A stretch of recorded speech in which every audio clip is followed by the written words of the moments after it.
This is Chris Spear, and you're listening to Chefs Without Restaurants.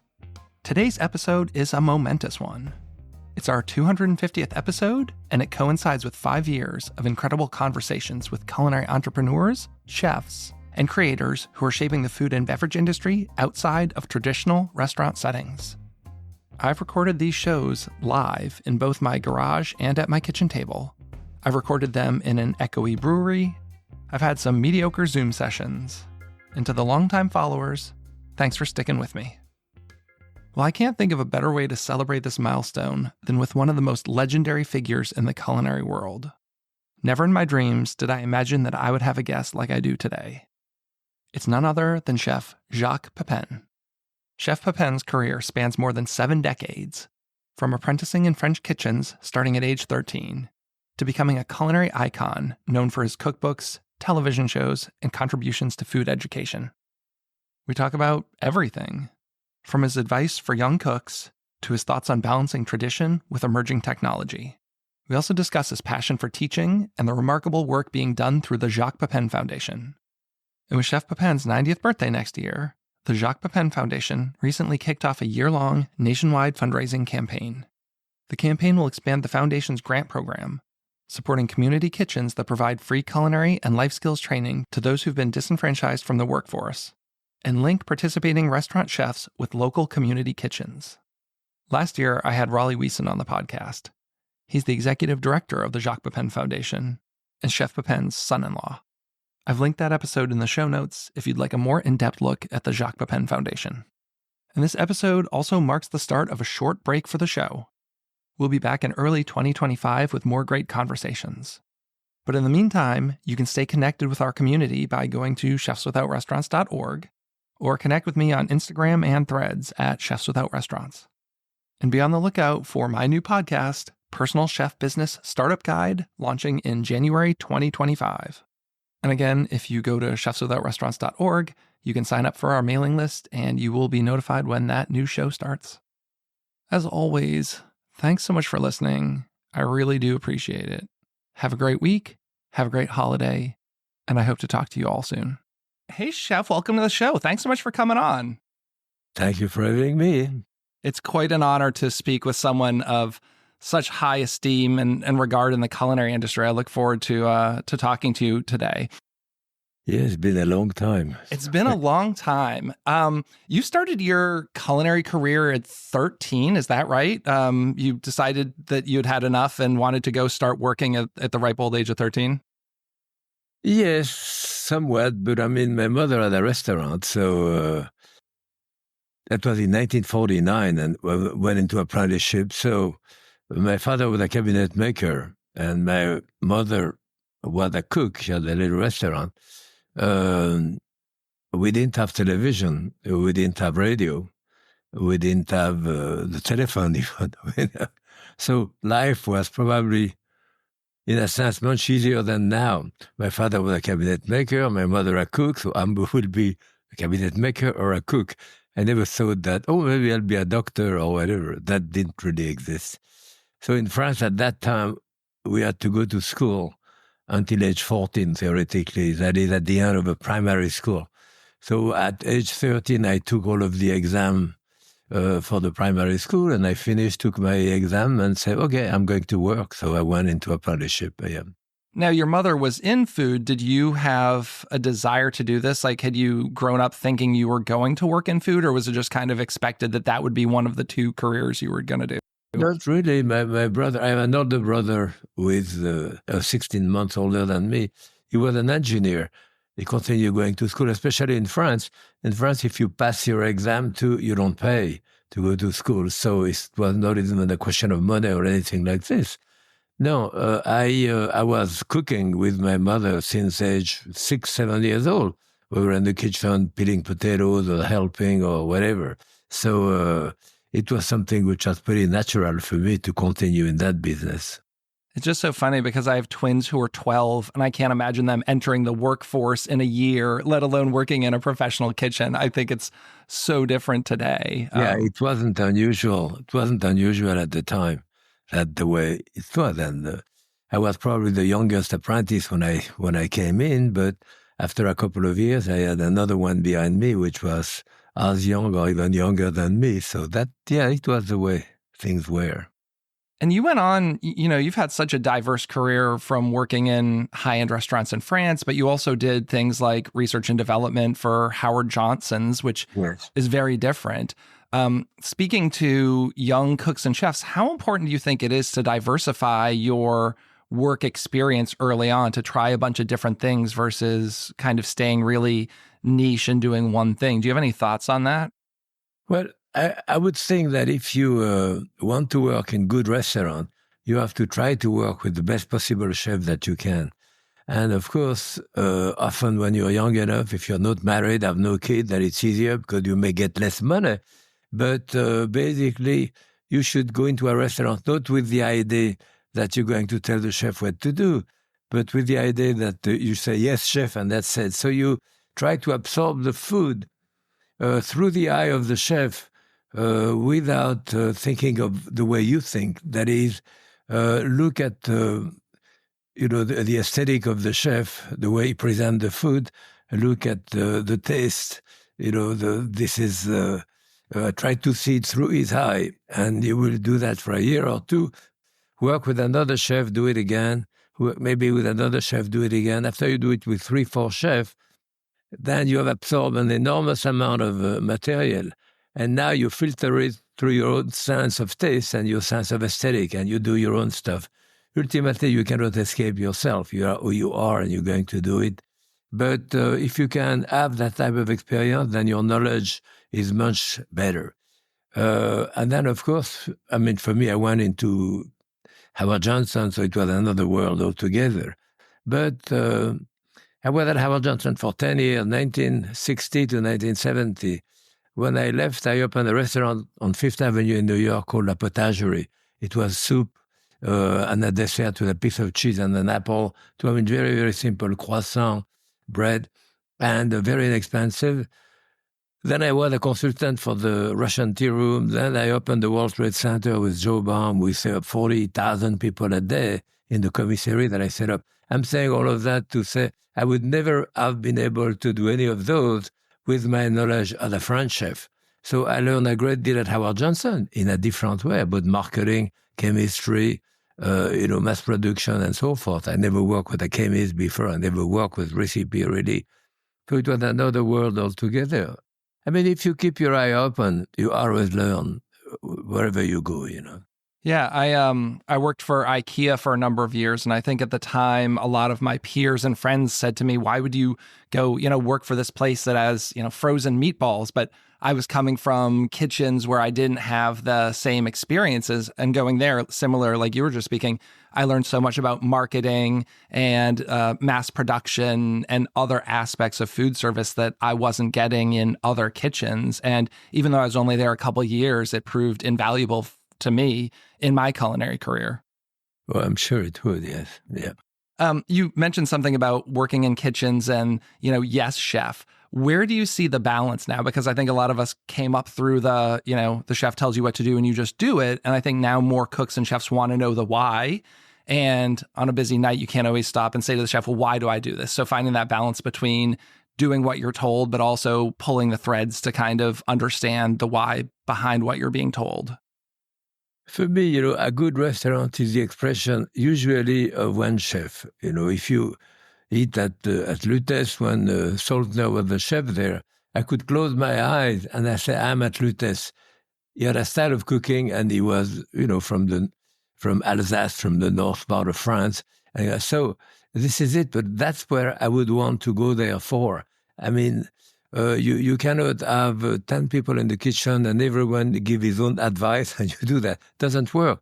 It has to reflect the view of someone, that the way he wants the food. And ultimately, after you do that for a few years, as I say, by the time you do your own stuff, you want it this way because this is the way you think it reflects your taste and your sense of aesthetic.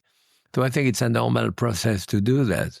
And you learn from it, certainly. But I think much like parenting, it's like I was raised in the day where my dad would tell me to do something and I would say why, and he'd just say be quiet and do it. And I think you're kind of seeing that change in kitchens as well, because I've had that where I just tell a cook or a chef to do something and they want to know why, and I'm like, I don't have time for this right now. But then making sure I go back to them and say, okay, like this is why we do it this way or this technique. Like I think helping them understand at the core why you're doing something a certain way is beneficial. Yeah, no, absolutely. At the time, when someone also asked me, why do I do that? Because I told you that's about the only answer. But then you go back to it and you explain and they understand. And even if their taste doesn't coincide exactly with yours or sense of aesthetic, it doesn't really matter. I mean, the chef can always tell you, maybe chef, we could prepare it this way. I said, yeah, that's fine. I'd rather have it the other way. Okay. So that's it. Well, what do you think makes the difference, or what do you think separates a good cook from a really exceptional cook or chef? Well, some people have more talent than others. I mean, to a certain extent, for me particularly, I think that you first have to be a good technician. That is, it's 11 o'clock in the morning, you have 100 people sitting down at 12, you better move. So you have 3 cases of artichokes to do.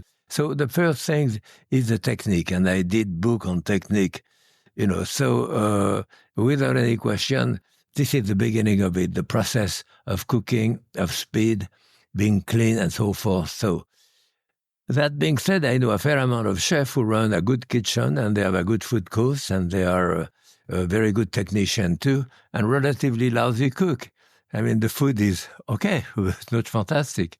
So I'm sure that someone like Thomas Keller or Daniel Boulou start by being certainly good technician. But then after that, there is something else. They have talent, they have imagination, they have other things that they bring to it to bring that food to a higher level, And that people have it, and some people have it, some have it, a little bit of it, and some don't, And I've even listened to Thomas Keller speak. I mean, we know of the current Thomas Keller, but he had a lot of failures too. When he started out, he wasn't the chef that I think we think he is today, right? So in some regards, it's continuing to learn your craft, to get better, to push. There's some tenacity. I mean, he had some notable failures before he opened the French Laundry. Without any question. But I remember Thomas Keller, for me, when he worked as an apprentice along in the Catskill, in a little French restaurant there, because his brother insisted that he start that because he had a bit of problem here and there. So, yes, he learned this way, but we all have our failure, to a certain extent. But then he carried on with it, and he came through, and he is now, certainly in my opinion, one of the greatest chefs we have in this country. Without a doubt. There is people who work in different ways. People who express themselves by doing a different type of plate with all kind of things that you've never seen and so forth, and that's great. For him, usually, it's very concentrated. If you have a puree of carrots that I had there, it's a puree of carrot, period. But when you test it, you say, I've never had a puree of carrot this way. So his imagination, or his talent to go more in-depth, to taste and adjust to in-depth, to have something which is not particularly showy, but where the taste will be the ultimate, And a lot of his success, I think, goes back to technique, which speaks a lot to also, some of your foundations. So you wrote the books literally on the technique of cooking. What was your thought process when you set out to make those books? Did you have any idea the kind of impact they would make in the culinary world, not just for home cooks, but professional chefs, that they would be kind of like the Bible of culinary technique for as long as they've been? No, not at all. No. A year after I was in America, I knew James Beard, Julia Child, Craig Claiborne, which were the trilogy of cooking, the trinity rather of great food people in America. The food world was very, very small. And that would come often from them. And Helen McCauley, who was the food editor of McCall House Beautiful, who became kind of a surrogate mother. And I would go there or peel a carrot or even James would say, wow, that's how you do it. I say, yes. So that I started thinking about technique this way. So I thought maybe we should start there. And I think that the first edition of that technique, I didn't have any recipe, or maybe one or two, but basically I did, oh yes. And another thing too, when I did that technique, I had color picture in the center, a whole chapter of color picture. So I did a technique of maybe 10, 12 things, boiling out a chicken or a fish and stuffing it, putting it into the oven. And I say for the finished product, look at color picture page such and such. Well, they came out with the book with the first edition with the color picture. The second edition, they take them out. They never even remove the part where I say, look at color picture. So there's nothing to look at, but yeah, that's the way it was. Well, I mean, their books have stood the test of time, going back to, good technique is good technique. They're books I've carried with me. Every kitchen I've run, I've had them in my office. So if someone wanted to pull them and sit and look through them, they could, because not everyone who works in professional kitchens, as you know, have gone through a formal culinary training or culinary school. In fact, most of the people I've worked with haven't. So a lot of them are learning on the job, and providing resources for them is something that I've always found to be really important. Yeah, it's something which existed in France normally, but did not really exist here, the special training of an apprentice. I mean, you never really had recipe. I never had a recipe before I came to America, I think. You go somewhere, the chef, you look, and you look, and eventually you do it. This is the way we do it here. So the food was quite different at the time. I worked at the Plaza Athénée in Paris, for example. We were 48 chefs. Well, one of the specialties of the Plaza Athénée, I think it is still, was the lobster soufflé.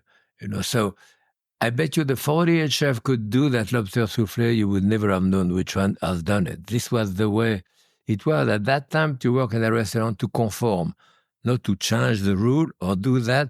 If you cut a tomato this way, you never would have thought of putting it on the side, cutting the other way. If you would have done that, we'll say, what did you do that for? So conform. So there was, in a sense, less pressure to the chef. You didn't have to be creative or do anything. You just conform to what is done here to do it exactly the way it is. And you go on. That was something which didn't really exist that much in America at that time to learn. Do you personally ever rely on recipes, or do you mostly rely just on technique? Like if you wanted to make a dish, just say for home or family dinner or dinner party, are you following a recipe, or are you using your years of experience and intuition? I never, except if I have to write it down or do something. So I have to measure how much stuff, how long in the oven. Put it into the oven, say how long it is. I say until it's done. Okay, fine, until it's done. And it's true for a chef. You look at it. Okay, no, we'll go another 5 minutes. Okay, fine. So yes, that's the way it is. I mean, I do those little show now that my daughter asked me to do from the beginning of the pandemic, on Facebook, and we've done 400 of those. When we do it, we do like 12 a day, something like this. Those are about 5 minutes, 6 minutes. So it's harder for my friend Tom that the only person I work with is the photographer there and stylist. I mean, I don't really start anything ahead. So I probably will have at some point 4, 5, 6 recipes in the oven. But I put one, I say, okay, it's about 45 minutes. And then I start another recipe, put it into the oven, that 30 minutes, put another one. So we go back to that recipe. That's when he has to say, don't change your shirt, because on that one. Yes, it has to look the same. So we do those recipe, and I measure a little bit, and when I do it in front of the camera, but usually I do it ahead before so that I can measure it exactly, and I wrote it down. So when we put it on the air, the one who edited, Tina Salter, actually put the quantity and the stuff there, but it's not from what I did in front of the camera. It's the thing that I did before, because I think it's a bit boring in front of the camera to measure all of this. I might as well season, and I gave them the quantity and the timing after. Yeah, so it's like when I do in-person cooking lessons, people don't want to actually learn to cut an onion in front of you. Like if we're making soup, they just want to have the onion cut and measured and dump it in the pot. Right, yes. But I think you do, while it's helpful to have recipes, especially if you're not so familiar with cooking, I think you do need to be a little intuitive. Like take something like a side of salmon. If you have a whole side, obviously the pieces in the middle are thicker. They're going to take longer to cook. But then the tail piece is thinner. It's going to take less time. So to blanket say, cook this salmon for 5 minutes, one's going to be overcooked and one's going to be undercooked. You have to kind of understand those things. Yeah. Or you have to do the belly of the salmon, fold it underneath, the tail of the salmon, you fold it and tell them, they all have to be approximately the same size if you want to cook them the same amount of time. Yeah. So you've started a foundation now. Can you talk a little bit about your foundation, the background of how you started it and what your ultimate goals are with it? I am very, very lucky this way. My daughter did the Facebook that we are doing now, and we have 1.8 million people on Facebook. I would never have done that myself. I mean, I'm not too good at that. But the foundation was the idea of my son-in-law and my daughter too. My son-in-law is a professional chef. He teaches at Johnson & Well. And for about 14 years now or so. And prior to that, he's been a chef for 40 years. And when he started at Johnson & Well, he went to college.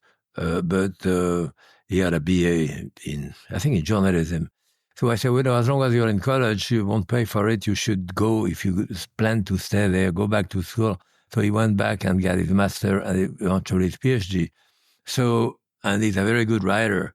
And at some point, but 8-10 years ago or so, he said, you've been teaching all your life, so many books, you have hundreds and hundreds of shows. I did the 13th series of 26 shows for KQED. So that's for 40 some years. So he said, what do you think you would like to teach now? I said, well, maybe we talk about it. Maybe some people who have been a bit disenfranchised by life, people who come out of jail or, homeless people, former drug addicts or people like that. Because I feel personally that I can teach someone in 6 weeks, how to clean the salad and peel asparagus and poach and eggs and all that. And in 6 weeks, you have those basic. And if you plan to stay in the kitchen, 5 years later, you're the chef there. 5-6 years later in a small restaurant, Then you have redone your life. And it's kind of so it's been quite gratifying for us to see those people who kind of gravitate and redo a life. And we need people like that in the restaurant business.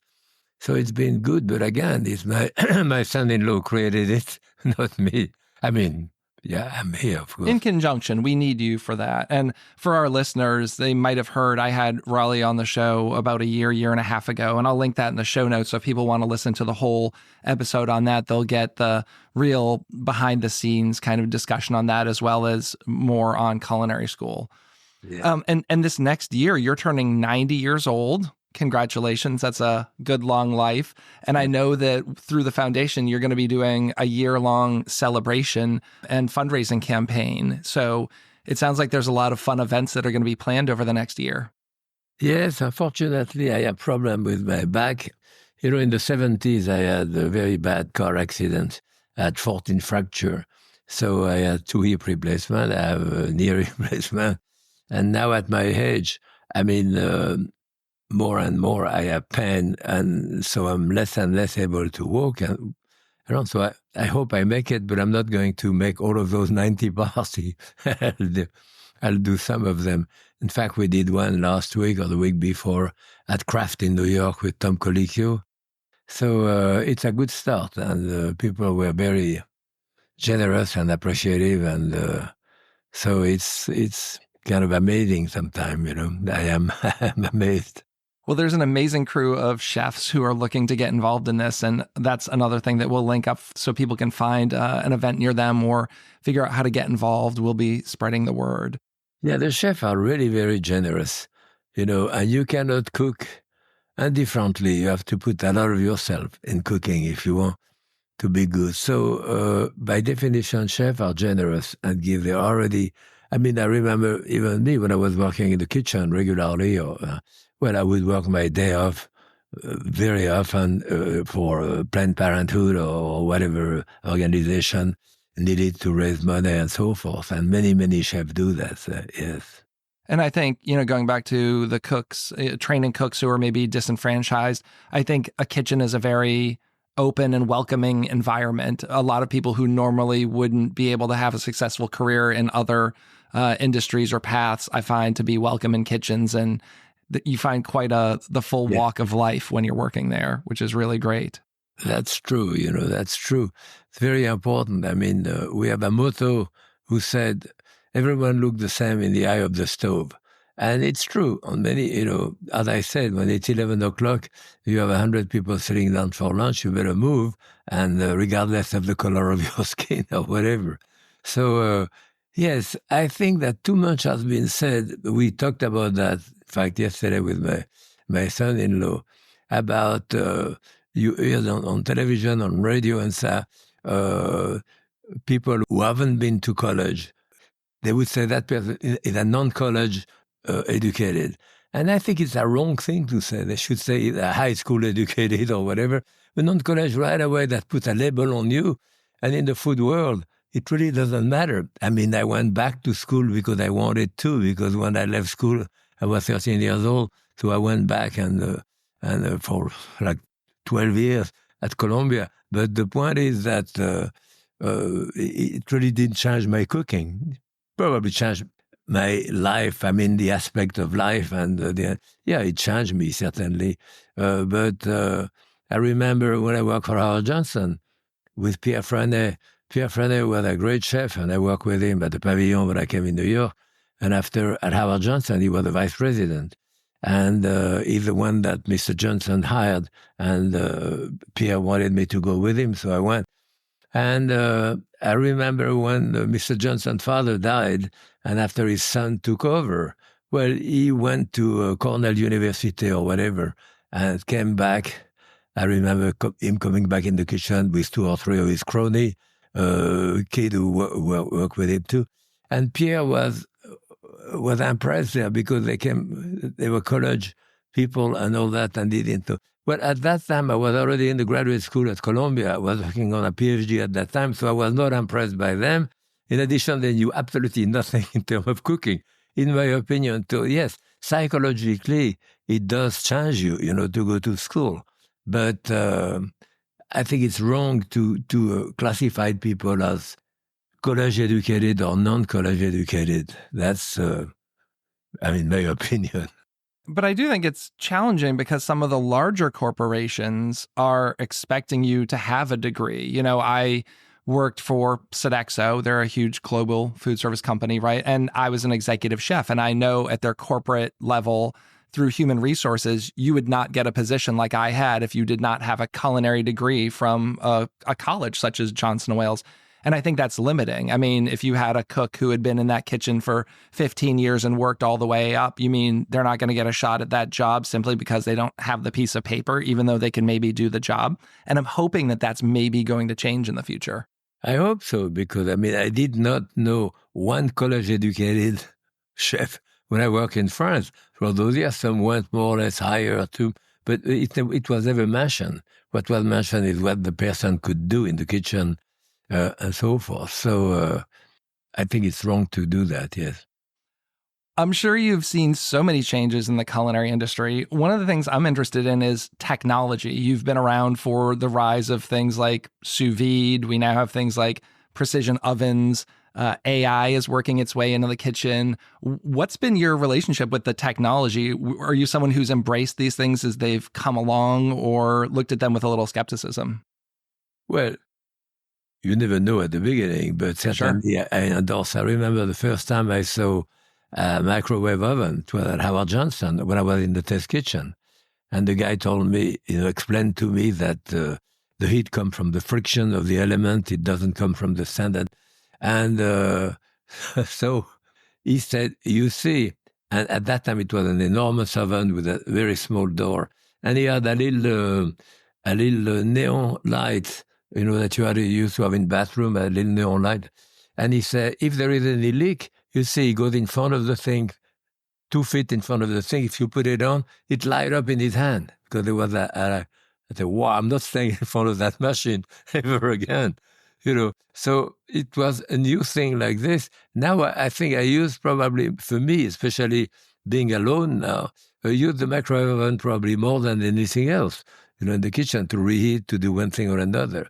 So yes, those things are very important. You have to come with it. I mean, my God, before the food processor, we used to do quenelle in Lyon, by quenelle, to pound the fish with a mortar and pestle, to push it through a screen and to work it out on ice with a spatula. Now, maybe for a young chef, that would be good to learn, to know how to do the way it comes together. But now you put in the food processor, 1 second, right, it's done. So yes, without any question, you have to follow what's going on, because it usually helps you a great deal, yes. And at the end of the day, if it's for the betterment of the food, it's funny, like when Gordon Ramsay had his shows, like Kitchen Nightmares, the first thing he'd do is like throw out the kitchen in the microwave. And that, I think, led to a wave of young cooks and chefs saying, yeah, real cooks don't use microwaves. But I don't understand that at all. I mean, do I want to cook a filet mignon in a microwave? No. But does it serve a great purpose in a kitchen? Absolutely. Yeah, I mean, if you know how to use it, again, you can diminish it.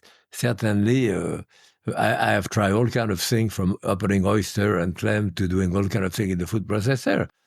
Do I do it when I have to open clam and oyster? No, I do it by hand. But if it helps in the food processor, help someone to do it because it's not that easy to do, yeah, why not?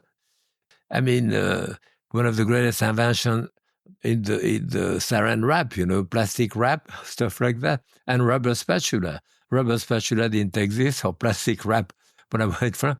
And that's a big help in the kitchen, all of those little things. What do you like for cuisines beside French cooking and food? Do you have other global cuisines that you're drawn to? Well, I am often considered maybe the quintessential French chef. And then I have 33 books. So you open one of my books and you have page 32 and you have a black bean soup with the sliced banana and cilantro on top. Well, my wife born in New York City, but from a Puerto Rican mother, Cuban father. And then you'll have a lobster roll from Connecticut and a New England clam chowder from Howard Johnson and so forth. So I consider myself probably now the quintessential American chef, much more, because I occasionally have a French recipe in my book, but it's by chance because I just happen to do it. I don't really think about it in those ways at all. I don't think I ever did, actually. Are there any cuisines that you've been turned on to, like in recent years, that maybe you had never tried before? Like now I'm seeing a lot of Filipino restaurants opening up, whereas maybe we didn't see them and I had never had a lot of them. Have you found anything recently that you love that maybe you hadn't tried until recent years?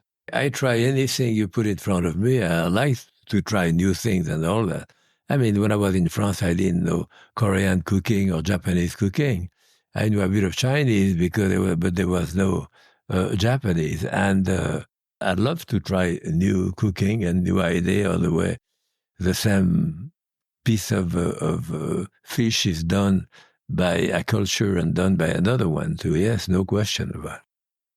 How do you keep going writing books and finding new things to write about? Well, I do less and less than I do now. I mean, I have a new book coming out next year. I'm sure that it's going to be the last one. But this one, I did a book years ago, called The Art of Craft. And so that was technique too. So I did a few years ago The Art of the Chicken. I paint for like over 50 years, 60 years. So I asked my publisher, I want to do a book of my painting of chicken. And she said, great, terrific. As soon as I sent 2 pictures of chicken, she said, can we have a recipe with that? I said, no, this is not. So I said, okay, fine. I won't do a recipe, but I'm going to tell you a story about chicken. And that's what I did the book. So there are recipe, I mean, just a narrative recipe, or what my mother used to do, or what we did at the Plaza Athénée in Paris, or stuff like this. So it's a book of story like this with the art of the chicken. The next one, last one, is going to be the art of Jacques Pépin. So at that point, I have 100 painting and 100 recipes. So, wow. Do you still paint? Yeah, I did yesterday. I do more abstract stuff. I don't have the eye for it, but my daughter does. So she'll maybe have a career in painting. Me, it's just a lot of dots and splooshes on the canvas. Well, I do all. For example, the painting that I had finished yesterday, my daughter was there, and I didn't even realize. And I look at it this morning with Tom, my friend, with the one taking the picture.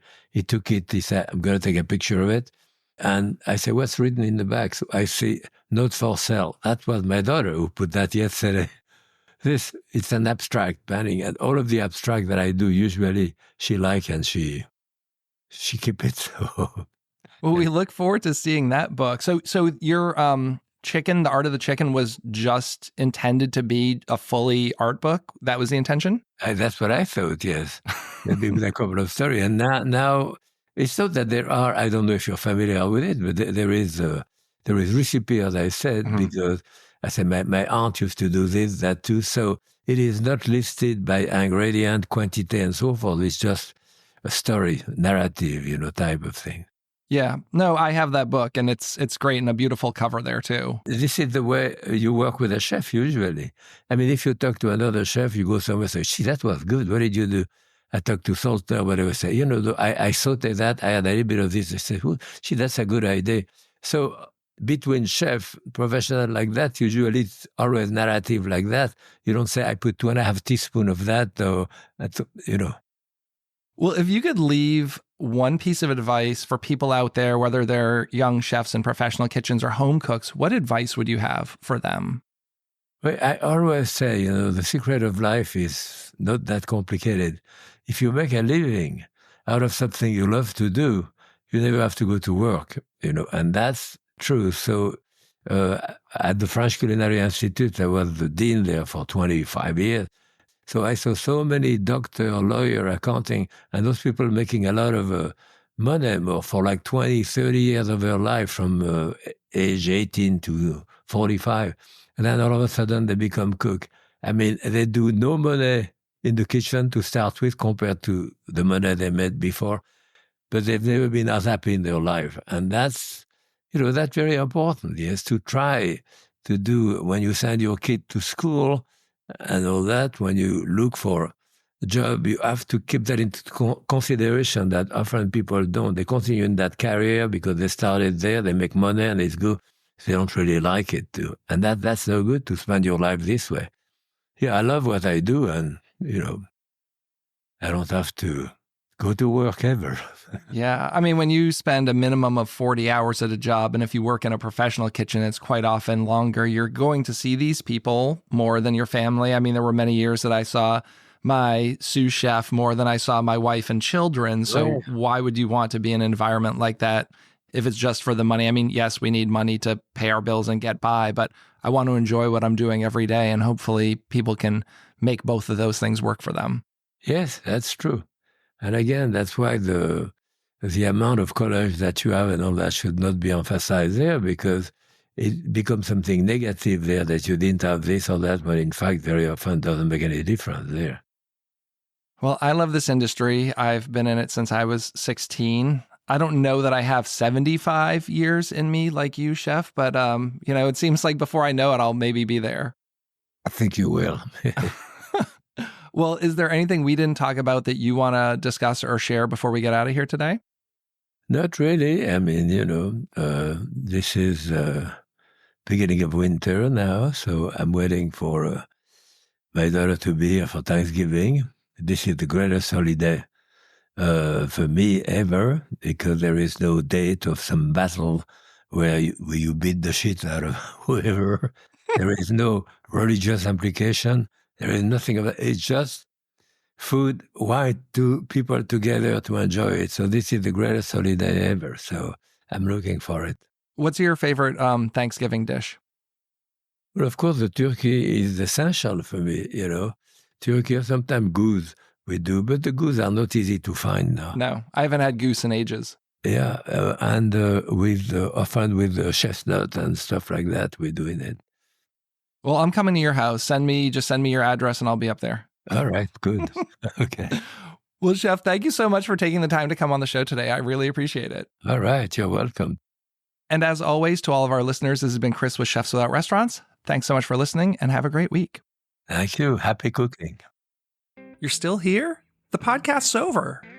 If you are indeed still here, thanks for taking the time to listen to the show. I'd love to direct you to one place, and that's chefswithoutrestaurants.org. From there, you'll be able to join our email newsletter, get connected in our free Facebook group, and join our personal chef, catering, and food truck database so I can help get you more job leads. And you'll also find a link to our sponsor page where you'll find products and services I love. You pay nothing additional to use these links, but I may get a small commission, which helps keep the Chefs Without Restaurants podcast and organization running. You might even get a discount for using some of these links. As always, you can reach out to me on Instagram at Chefs Without Restaurants or send me an email at chefswithoutrestaurants@gmail.com. Thanks so much.